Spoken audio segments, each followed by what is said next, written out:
सुखपुर गांव के बाहरी छोर पर एक टूटी फूटी झोंपड़ी में मोहन अपने बेटे राजू के साथ रहता था। उसके पास बस एक जर्जर कुल्हाड़ी, एक लंगड़ा गधा और एक बूढ़ा घोड़ा था। गरीबी से जूझते हुए भी मोहन हमेशा मुस्कुराता रहता। एक सुबह की बात है। मोहन बाजार जाने की तैयारी कर रहा था। बेटा राजू, मैं आज बाजार जा रहा हूँ। लकड़ियाँ बेचकर शाम तक लौट आऊंगा। अगर अच्छी कीमत मिली तो तुम्हारे लिए कुछ मिठाई जरूर लाऊंगा। ठीक है पिताजी, लेकिन सावधान रहिएगा। बाजार में बहुत धोखेबाज लोग होते हैं। कुछ लोग ईमानदारी से कमाते हैं और कुछ दूसरों को लूटते हैं। जल्दी घर वापस आ जाइएगा। मैं खाना बनाकर आपका इंतजार करूंगा। चिंता मत करो बेटे, मैं तुम्हारी बात का ध्यान रखूंगा।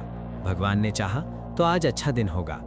मोहन ने अपने लंगड़े गधे पर लकड़ियों का गट्ठर लादा और बाजार की ओर चल पड़ा। रास्ते भर वो सोचता रहा कि काश आज अच्छी कीमत मिल जाए। बाजार पहुंचकर मोहन एक कोने में खड़ा हो गया और ग्राहकों को आवाज देने लगा। लकड़ियां ले लो, सूखी लकड़ियां ले लो, बढ़िया सूखी लकड़ियां। उसी समय वहां से गुजर रहा था व्यापारी लाला मुकुंद राय। वो अपनी चालाकी के लिए पूरे शहर में मशहूर था। जब उसकी नजर मोहन पर पड़ी तो उसके मन में एक धूर्त योजना आई। अरे वाह, ये बूढ़ा तो बिल्कुल सीधा साधा लगता है। इसे तो आसानी से ठगा जा सकता है। आज मेरी किस्मत खुल गई। लाला मुकुंद राय मुस्कुराते हुए मोहन के पास पहुंचा। अरे लकड़ी वाले, तुम्हें ये सारी लकड़ियां बेचनी है क्या? जी हाँ हुजूर, बेचनी तो है। आप खरीदना चाहते हैं? हाँ, खरीदना तो चाहता हूँ, लेकिन पहले तुम बताओ कीमत क्या है? बस 5 रुपए हुजूर। ये सारी लकड़ियाँ एकदम सूखी और बढ़िया हैं। 5 रुपए? अरे भाई, ये तो बहुत महंगा सौदा है। खैर, एक बात बताओ, क्या तुम ये लकड़ियाँ जिस हालत में हैं उसी हालत में बेचोगे? जी बिल्कुल, भला इसमें मुझे क्या एतराज हो सकता है। बस फंस गया मूर्ख। ठीक है तब, ये लो 5 रुपए और अपने इस कमजोर गधे को लेकर मेरे पीछे पीछे चलो। धन्यवाद हुजूर, भगवान की कृपा है। आज अच्छी कमाई हो गई। मोहन खुशी खुशी अपने लंगड़े गधे को लेकर लाला मुकुंद राय के पीछे चल पड़ा। लेकिन बेचारा नहीं जानता था कि उसकी खुशी कुछ ही पलों की मेहमान है। थोड़ी देर बाद दोनों लाला के घर पहुंच गए। बस यहीं लकड़ियां उतार दो और अपना रास्ता नापो। जैसे ही मोहन ने गधे से लकड़ियां उतारना शुरू किया। अरे रुको, ये तुम क्या कर रहे हो? हुजूर, मैं तो बस अपने गधे से लकड़ियां उतार रहा था ताकि इसे घर ले जा सकूं। गधा घर ले जाओगे? अरे नालायक, क्या तुझे सौदे की शर्त याद नहीं? कौन सी शर्त हुजूर? मैं तो कुछ समझा नहीं। अरे बेवकूफ, तूने कहा था कि तू लकड़ियां जिस हालत में है उसी हालत में बेचेगा, और लकड़ियां तेरे गधे पर लदी हुई थीं। इसका मतलब ये गधा भी मेरा हुआ। क्या? नहीं हुजूर, ऐसा कैसे हो सकता है? ये तो गलत बात है। गलत सही कुछ नहीं। शर्त के मुताबिक अब ये गधा मेरा है। तुझे तेरे पैसे मिल चुके हैं। अब चलता बन यहाँ से। नहीं हुजूर, ऐसा मत कीजिए। मैं बर्बाद हो जाऊंगा। ये गधा ही तो मेरी सारी पूंजी है। मोहन बहुत गिड़गिड़ाया, हाथ जोड़े, रोया विलखा। लेकिन लाला मुकुंद राय का दिल पत्थर का था। उसने एक न सुनी। अरे लोगो, सुनो सब, देखो इस लकड़हारे की धोखेबाजी। पहले सौदा किया, अब मुकर रहा है। लाला जी ठीक कह रहे हैं, ऐसे लोगों को सजा मिलनी चाहिए। हाँ, इसे सरपंच जी के पास ले चलो। लोगों की भीड़ जमा हो गई और सब मोहन को सरपंच के पास ले गए। गांव के सरपंच प्रताप सिंह लाला मुकुंद राय के घनिष्ठ मित्र थे। लाला ने पूरा किस्सा अपने अंदाज में सुनाया। सरपंच जी, मैंने ईमानदारी से सौदा किया। इसने खुद शर्त मानी थी, अब ये मुकर रहा है। मोहन, क्या तुमने शर्त मानी थी? जी सरपंच जी, लेकिन मेरा मतलब ये नहीं था। मैं गरीब आदमी हूँ। शर्त तो शर्त होती है, तुमने खुद मान ली थी। इसलिए लाला जी का कहना सही है, गधा अब उनका है। ये कैसा न्याय है सरपंच जी? मैं लुट गया। बेचारा मोहन रोता बिलखता अपने घर वापस आया। उसकी आंखों में आंसू थे और दिल में गहरा दुख। जब मोहन घर पहुंचा तो राजू दरवाजे पर उसका इंतजार कर रहा था। पिताजी, ये क्या हुआ? आपकी आंखों में आंसू क्यों हैं? और हमारा गधा कहाँ है? क्या बताऊं बेटा, हमारे तो भाग्य ही फूटे हैं। वैसे ही हमारे पास कुछ नहीं था, और जो था आज वो भी हाथ से निकल गया। मोहन ने पूरी कहानी राजू को सुनाई। सब सुनकर राजू के चेहरे पर गुस्सा और दृढ़ता के भाव आ गए। पिताजी, आप बिल्कुल चिंता मत कीजिए।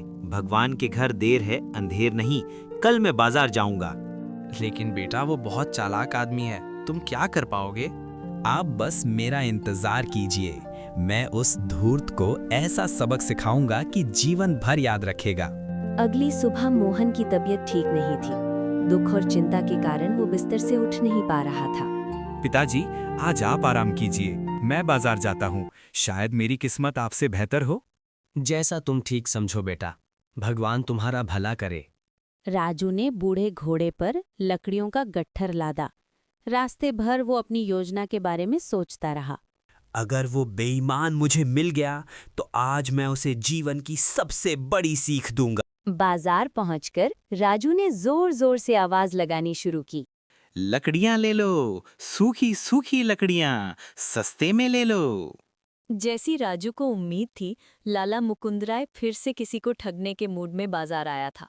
वाह, कल एक लंगड़ा गधा मिला, आज पूरा घोड़ा मिल जाएगा। भगवान आज फिर से मेरे लिए शिकार भेज दिया। लाला खुशी खुशी राजू के पास पहुंचा। अरे लड़के, तुम्हें अपनी सारी लकड़ियां बेचनी है? जी हाँ साहब, बिल्कुल बेचनी है। कितने में दोगे? 6 रुपए साहब, 1 पैसा कम नहीं। अरे भाई, ये तो बहुत महंगा सौदा है, कुछ कम करो ना। साहब, 10 रुपए में भी ये सौदा सस्ता है। ये लकड़ियां बिल्कुल सूखी हैं। मंजूर हो तो बोलिए, वरना मैं किसी और को आवाज देता हूँ। ये लड़का तो थोड़ा चतुर लगता है। खैर कोई बात नहीं, मेरी चालाकी के आगे इसकी एक न चलेगी। क्या सोच रहे हैं साहब, जल्दी बताइए। ठीक है, 6 रुपए में मंजूर है, लेकिन एक शर्त है। लकड़ियां जिस हालत में हैं, उसी हालत में बेचनी होंगी। राजू के चेहरे पर एक रहस्यमय मुस्कान आई। तो यही है वो बेईमान। आज इसकी ऐसी खबर लूंगा कि याद रखेगा। साहब, आप कुछ कहने हैं कि? अरे कह रहा हूं कि जल्दी बताओ, मंजूर है या नहीं? ठीक है साहब, मंजूर है, लेकिन मेरी भी एक शर्त है। क्या शर्त? आप भी मुझे पैसे उसी हालत में देंगे जिस हालत में वे होंगे। लाला एक पल के लिए चौंका, लेकिन फिर मुस्कुरा दिया। बेवकूफ लड़का, मैं तो वैसे भी पैसे हाथ में देने वाला था। इस शर्त से क्या फर्क पड़ता है?